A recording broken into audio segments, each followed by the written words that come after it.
Olá pessoal, meu nome é Keliane Santos e hoje estamos aqui para mais um vídeo sobre casos e crimes. Mas antes de iniciarmos esse vídeo, eu já gostaria de pedir para que você desse uma olhadinha aí se você é inscrito no meu canal. Se você não for, já aproveita, se inscreve, curta, compartilhe, todas aquelas coisas que vocês já sabem. E agora vamos para o caso de hoje.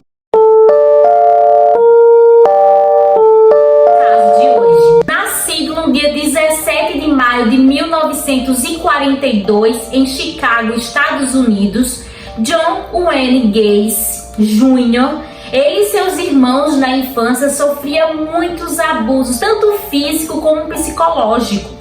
O pai dele era alcoólatra e muito homofóbico. Ele gostava muito da parte de jardinagem, de cozinha, que era um prato cheio para virar alvo de violência do seu pai. Ele costumava ficar sempre ao lado da sua mãe e da sua irmã. Eles passavam muito tempo juntos. Durante a sua infância, um determinado período, ele acabou sendo abusado por um amigo da família. Era um rapaz que frequentava a casa, costumava sempre estar indo lá. E ele acabou, sendo vítima deste homem. Abre aspas. Tudo isso que ele passou não justifica, o que ele acabou vindo a fazer mais tarde. Fecha aspas. E no final ele acabou não contando nada pra ninguém sobre isso. Essa história só veio à tona muito mais tarde. Ele ficou com medo de falar para o pai dele e o pai dele pensar que a culpa era do próprio garoto e não do rapaz. Então, por isso, ele resolveu guardar esse segredo para si durante muitos anos. Aos 16 anos, ele ficou internado no hospital durante muitos meses, porque ele estava apresentando muito apagões de memória, de forma inexplicável. E o pai dele achava que ele estava mentindo com relação a isso, porque os médicos não conseguiam chegar a um fator determinante do que causava esses apagões. Só que depois de muitos anos, aproximadamente uns 5 anos, ele frequentando vários hospitais, foi que descobriram que ele tinha um coágulo de sangue no seu cérebro, o que foi tratado. Só que a essa altura, o pai dele já tinha punido ele severamente por conta de tudo isso. E ele era espancado regularmente pelo seu pai, de forma que nem ele mesmo entendia. E tudo isso por conta de apenas uma razão: o pai dele o odiava. Já no final da sua adolescência, ele acabou não aguentando mais todo aquele sofrimento que ele estava dentro de casa com o seu pai. E ele acabou saindo de casa e mudou-se para Las Vegas. Lá ele conseguiu um emprego em um necrotério. O salário que ele recebia nesse trabalho dele não era suficiente para poder cobrir todas as despesas que ele necessitava, como alimentação, moradia. Então, algumas vezes, ele acabava dormindo no próprio trabalho.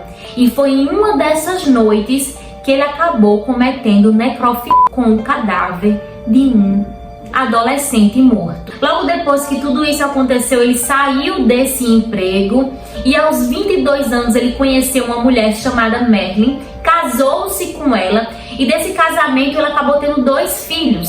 E durante essa trajetória, ele se mudava diversas vezes por outros estados, dos Estados Unidos, para ficar mais perto do trabalho em que ele acabava indo encontrando. Ou seja, ele encontrava um trabalho em determinado estado, ele se mudava para lá e a família todinha acompanhava ele. Essa mulher que casou com ele é de família rica, que tinha dinheiro, que tinha nome, que tinha prestígio.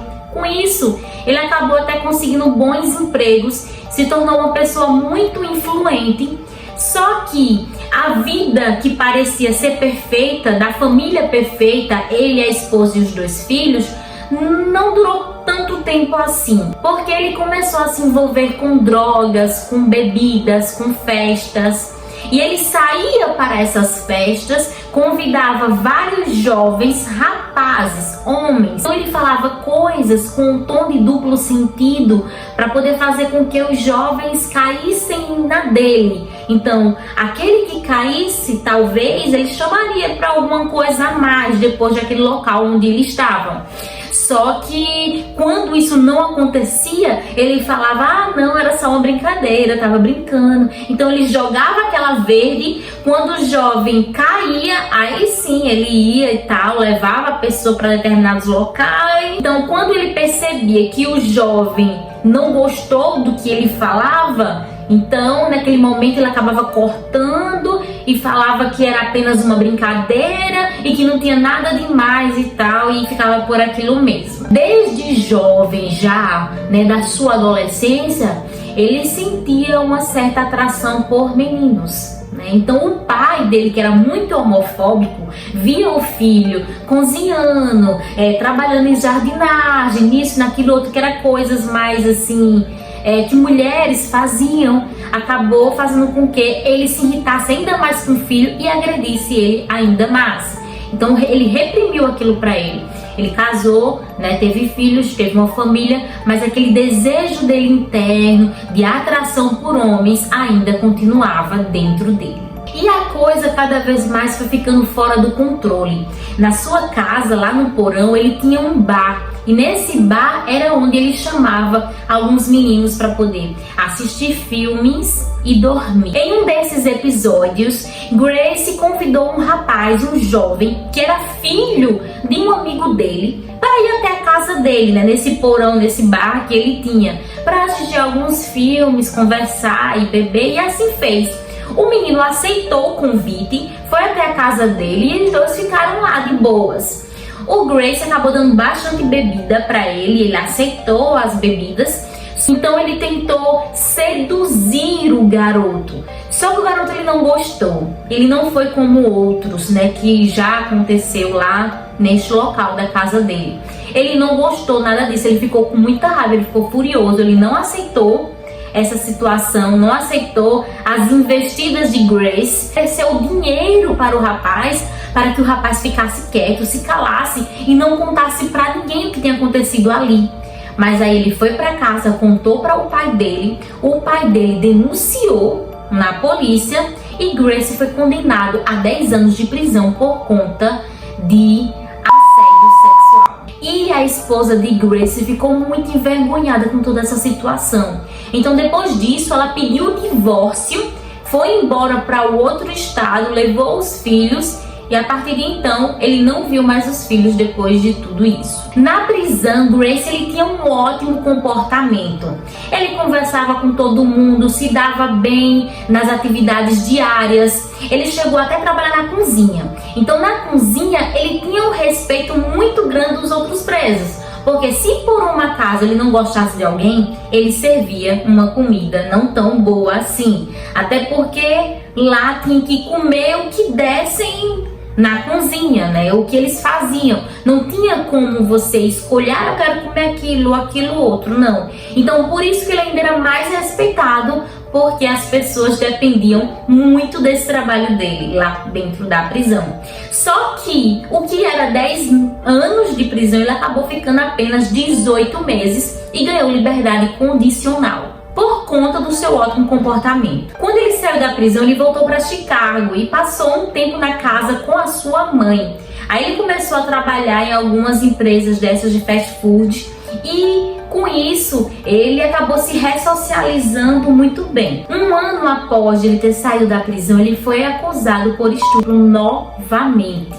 Só que no dia de ir lá, né, para a delegacia, a pessoa não apareceu ao tribunal e a denúncia foi retirada. Com as economias do trabalho e a ajuda que a mãe dele dava para ele, ele acabou comprando uma casa. E nessa casa ele começou um negócio super próspero na área de construção civil, que era reformas de casa. Começou de forma simples, mas o negócio explodiu de forma gigantesca. Em 1972, Grace ficou noivo de sua namorada, da sua nova namorada. E nas vésperas do casamento dele, ele foi acusado novamente de estupro por um garoto.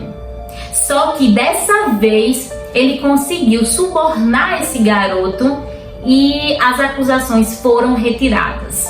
Ele casou com essa menina e parecia que estava vivendo a vida dos sonhos. Tempos depois, em uma viagem a trabalho, Grace acabou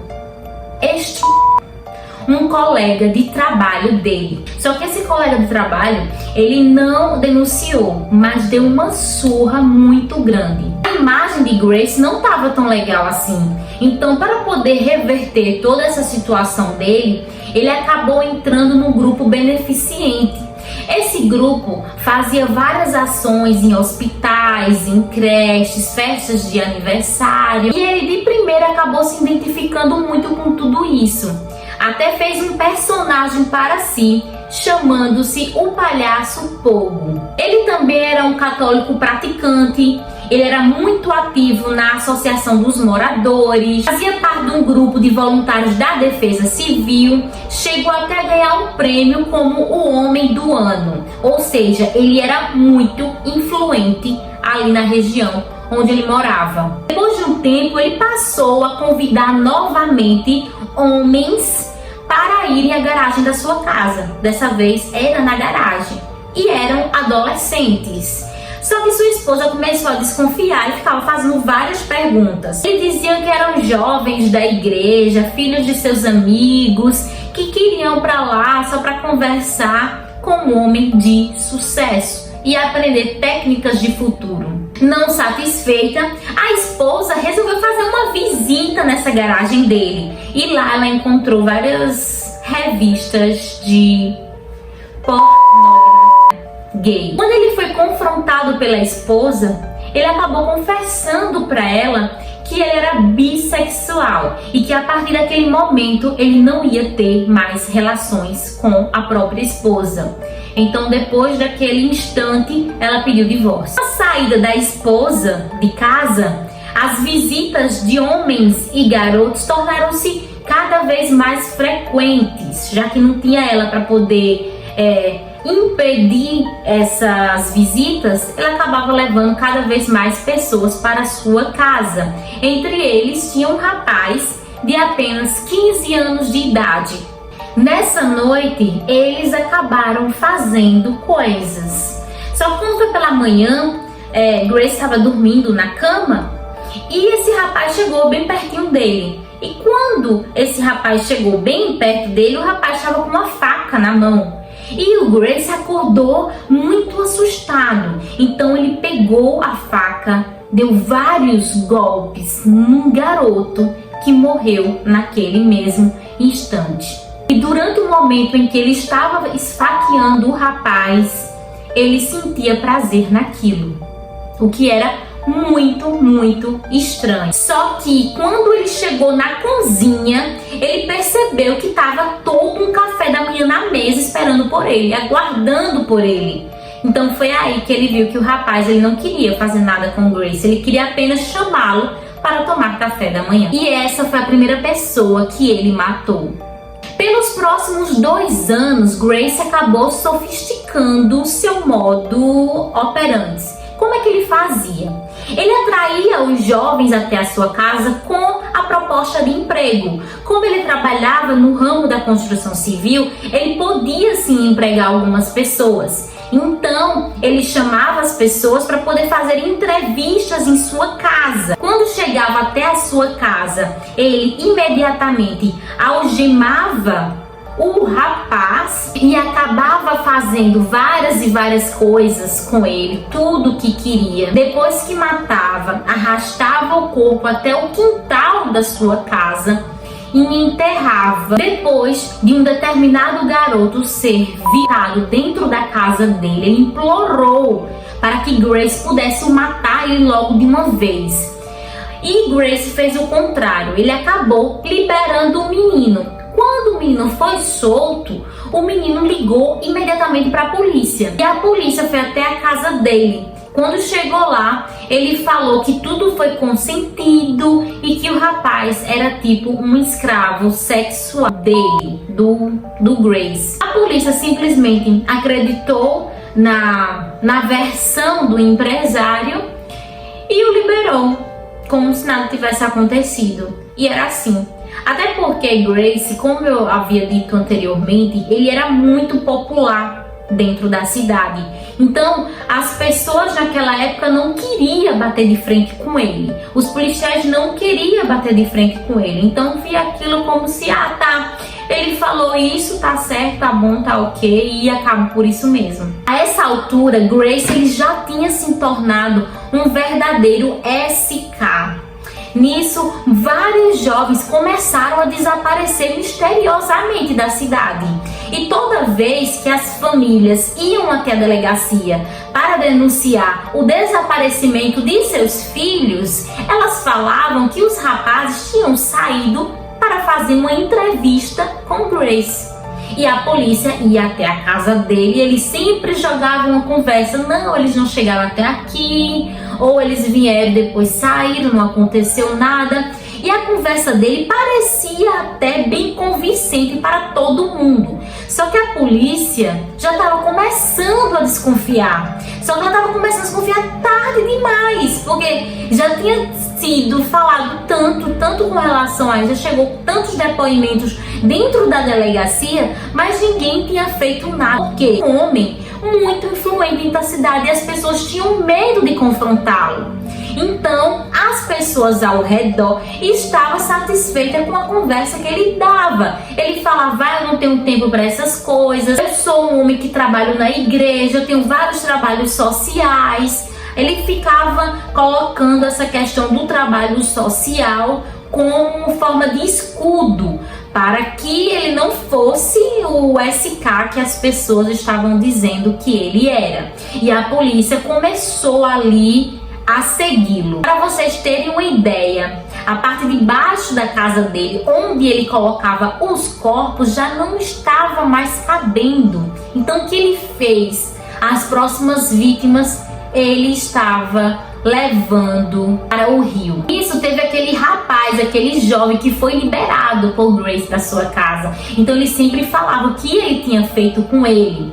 Só que depois de tudo aquilo, a polícia ficou tão no pé dele que colocou uma viatura na porta da casa dele durante 24 horas para poder verificar os passos dele. A pressão foi tanta que ele acabou confessando os seus crimes. Isso em 1978. A defesa de Grace sustentou a ideia que ele tinha problemas mentais e que era incapaz de assumir a responsabilidade pelos seus crimes. Suas principais testemunhas foram a sua irmã e a sua mãe. Já as pessoas que testemunharam contra ele foram alguns amigos dele e também um sobrevivente, né? Aquele rapaz que sobreviveu, que falou que ele sabia sim do que estava fazendo, que estava ciente de tudo e que era capaz de responder pelos seus crimes. Foi isso que acabou pesando muito na decisão final do juiz. Durante o julgamento, ele chorava bastante, ele vomitava muito. Diversas pausas tiveram que ser realizadas. Ele foi acusado por matar 33 jovens, sentenciado à pena de morte por injeção letal. Ele passou 14 anos no corredor da morte, aguardando o deferimento dos seus recursos. Por diversas vezes ele tentou suicídio na cadeia e tornou-se alcoólatra. Na prisão, um dos seus passatempos era pintar quadros. Então ele fazia vários quadros, geralmente de palhaços, ao lado de pessoas como, por exemplo, Hitler. E entre outros, ele sempre vestido de palhaço. A questão do palhaço pegou mais assim por conta da questão do trabalho beneficente que ele fazia e se vestia como tal. Só que na verdade não é porque ele ia matar as pessoas vestido de palhaço ou ia atrás das pessoas vestido de palhaço, não. Esse nome pegou realmente por conta da questão do trabalho social que ele fazia. E ele fazia isso também com uma tática, porque ele falava que tipo uma pessoa vestida de palhaço não tem como cometer um crime. Mais ou menos alguma coisa assim. Mais ou menos isso.